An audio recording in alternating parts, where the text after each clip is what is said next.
In this video, we're going to make a new Google Tag Manager account.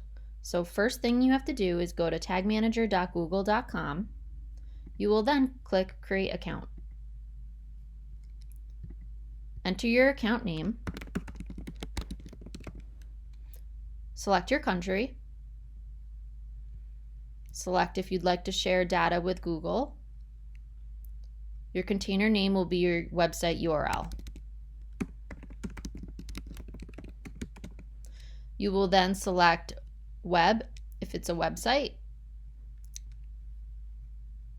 They also have options for apps, so you would need a separate container for an app. Select create. Read the terms of service.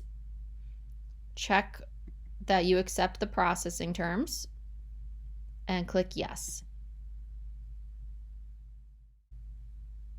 Once your account is created, you will have code that goes in both the header and the body of your website. You need to send this to your website provider to install it manually or install it yourself on your website. After that, you'll have your Google Tag Manager account set up.